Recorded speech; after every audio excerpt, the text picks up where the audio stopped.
Bhagavad Gita, Chapter 4, Text 28. Dravya, Dravya, Yajñās, Yajñās, Dravya Yajñās, Dravya Yajñās, Tapo, Tapo, Yajñā, Yajñā, Tapo Yajñā, Tapo Yajñā, Dravya Yajñās, Tapo Yajñā,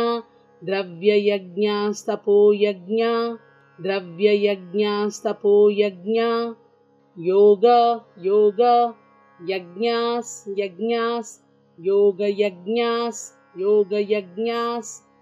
Tatha, Tatha, Pare, Pare, Tatha Pare, Tatha Pare,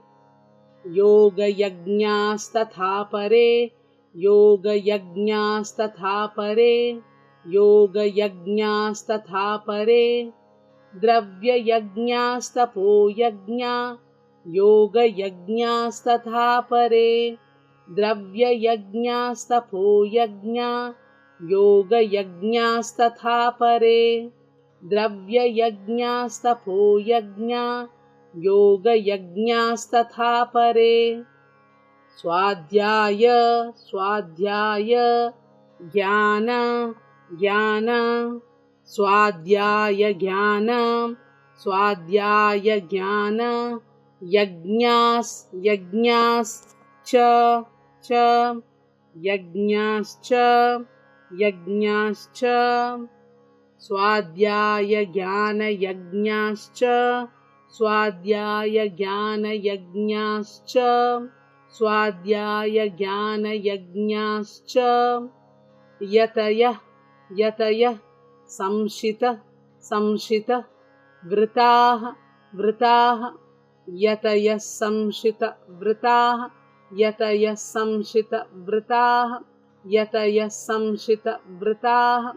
Swadhyāya Jnana Yajñāscha, Yataya Samshita Vritaha, Swadhyāya Jnana Yajñāscha, Yataya Samshita Vritaha, Swadhyāya Jnana Yajñāscha,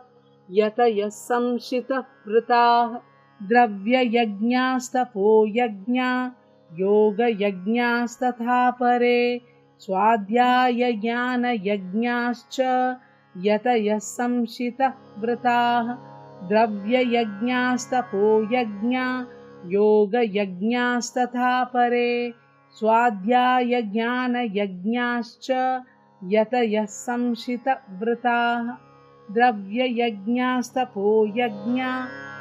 Yoga Yajñās, Tatha Pare, Swadhyāya Jnana Yajñāscha, Yataya Samshita Vritaha. Hare Krishna.